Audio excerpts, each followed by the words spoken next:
All right, welcome everyone. Ready for another deep dive. Today we're going right to the heart of mobile security, Absolutely. really zeroing in on what's crucial for, let's say, senior engineers or software architects. You're out there building these apps and, well, things change so rapidly in the mobile world, right? Yeah, they do. We're tackling the OWASP Mobile Top 10 Risks, the latest for 2024, That's right. and we really want to make sure you're armed with the latest insights straight from, the OWASP Foundation, the authority on this stuff. Yeah, this list is like the gold standard. It's what everyone's paying attention to. Absolutely. We talk about mobile security, and it's not just a theoretical thing. Every year, we see these vulnerabilities play out in real-world breaches and attacks. It can impact anyone. Yeah, no kidding. So staying ahead of the curve, it's not optional, it's mission critical. Exactly. So let's just jump right into it. Number one on the list, and Been there for a while. it's a familiar one. Improper credential usage. Ugh, This one. Still haunting us. it just doesn't seem to go away, does it? Right, you'd think by now we'd have this figured out. Do you think so? But it's tricky, especially in mobile development. You're dealing with API keys, tokens, all sorts of sensitive data flying around, and I think it's easy to underestimate the importance of secure storage or maybe even fall back on those quick and dirty solutions when deadlines are looming. Right, the pressure's on. Yeah, exactly. And we've seen some truly head-scratching examples. Developers storing tokens in shared preferences, Oh no. basically plain text, Yeah, not good. or using weak hashing algorithms that can be cracked in minutes. It's a recipe for disaster. Like leaving your front door wide open. Exactly. So, all right, let's cut to the chase. What's the takeaway here for our listeners, those senior engineers who are building these apps? Solid authentication libraries. Don't try to be a hero and build your own crypto from scratch. Use the tools that are built for this. Mhm. And when it comes to storing those credentials, hardware-backed key stores, encryption at rest, those aren't just good practices, they're non-negotiables. Got it. No shortcuts on security. Exactly. Okay, moving right along. We've got inadequate supply chain security at number 2. And this one, I feel like it's gaining more and more traction every year. Absolutely. It's not just about the code you write anymore, right? It's about all those libraries, SDKs, third-party APIs that we're pulling into our projects. Any weakness in those, well, it becomes your problem. Like a chain reaction. Yeah, think of it like, you're building a house. You might have the strongest locks on your doors, but if the contractor used shoddy materials for the foundation, the whole thing is vulnerable. Oof, good analogy. And we've seen this play out in some pretty high-profile attacks. The SolarWinds attack, that was a supply chain attack, right? And it compromised countless organizations. Yeah, the ripple effects were massive. Exactly. So how do we tackle this? Well, vetting is crucial. Don't just blindly trust open source libraries or those free SDKs. You've got to analyze those dependencies, scan for known vulnerabilities, and use tools like Snyk or Dependabot to automate this process. They can really save you a lot of headaches down the line. Okay, yeah, automation is key. Absolutely. Especially when you're dealing with hundreds of dependencies. Oh, yeah. It can get out of hand really quickly. Yeah. You don't want to be manually checking all that. All right, next up, insecure authentication authorization. This one, it feels like a perennial classic, like it's always been on the list. It has been, but it's evolving, right? Yeah, so what's different now in 2024? The attack surface is so much broader. It's not just about the login screen anymore. Think about all those API endpoints, microservices, in-app purchases. All of them need robust authentication and granular authorization. Are you just relying on simple token-based authentication? Might not be enough these days. You really got to consider multi-factor authentication, biometric authentication, and strong session management. These are all layers of protection that you need to be thinking about. Right, so it's not just about, is this person who they say they are, but also what are they allowed to do once they're in? Exactly. You've got to control access at a much finer level. Okay, making sense.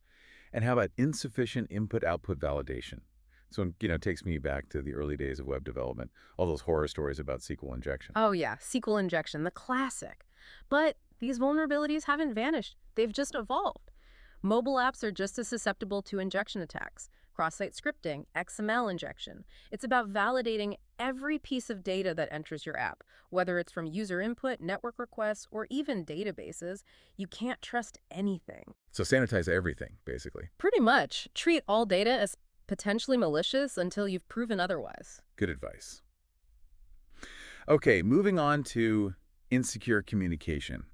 And this one I feel like is particularly relevant in the mobile world, right? Where you're dealing with all sorts of like unpredictable network environments. Absolutely. You're sending data over cellular networks, public Wi-Fi, all sorts of unreliable connections. And the question is that data encrypted? Are you using HTTPS for every API call? Certificate pinning is also crucial to prevent those man-in-the-middle attacks where someone's like intercepting your traffic. Yeah, I've heard horror stories about like rogue Wi-Fi hotspots. Oh yeah, they're out there. And they can be very convincing. You might think you're connecting to like the airport Wi-Fi, but you're actually on some attacker's network and they're sniffing all your data. Yikes. Okay, so HTTPS certificate pinning, those are the bare minimum. Absolutely. You can't afford to be lax on this one. All right, next up we've got inadequate privacy controls. And this one, honestly, it feels like it should be higher on the list with all the data privacy regulations that are popping up everywhere. Yeah, I agree. I mean, mobile apps, they collect so much data these days, location, contacts, browsing history, and users are like finally starting to realize just how much information is being gathered about them. They're getting more savvy. Yeah, and they're demanding more control over their data. So minimizing data collection, that's key. Only collect what you absolutely need and be transparent about how you're using it. Anonymization and pseudonymization techniques, those can also help protect user privacy. Right, so it's not just about like having a privacy policy. It's about actually building privacy into the design of your app from the ground up. Exactly. Privacy by design, that's the goal. Okay, good stuff. Now, insufficient binary protections. This one sounds a bit intimidating. What does this even mean in the context of mobile development? It's about protecting your app's core logic from, like, those who want to reverse engineer it, tamper with it. Think about code obfuscation. It makes your code harder to understand, kind of like scrambling it up, but it doesn't change its functionality. So it's like putting a fence around your code. Exactly. It's a deterrent. And then there are techniques like using checksums or digital signatures. These help you detect if someone's tampered with your app after you've released it. Right, so it's not just about preventing them from looking at your codes, but also knowing if they've messed with it. Exactly. It's about having those layers of protection in place. Okay, makes sense. And speaking of things that can cause headaches, what about security misconfiguration? This one seems like it could cover a lot of ground. It does, and it's often the result of like oversight or maybe rushing to deploy without double checking everything.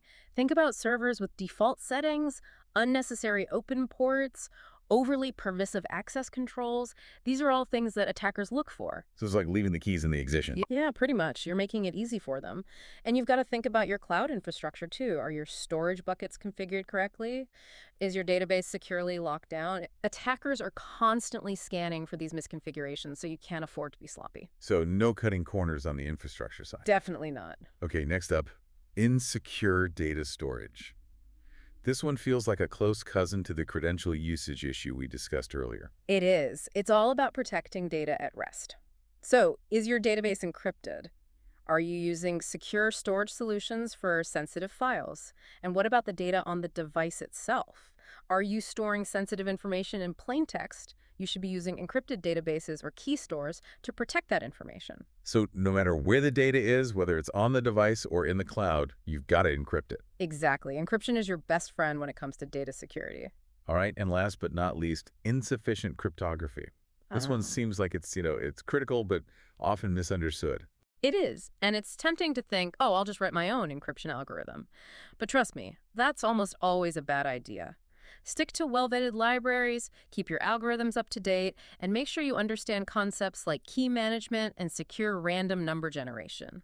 A common mistake is using weak ciphers or implementing custom encryption schemes that haven't been properly vetted.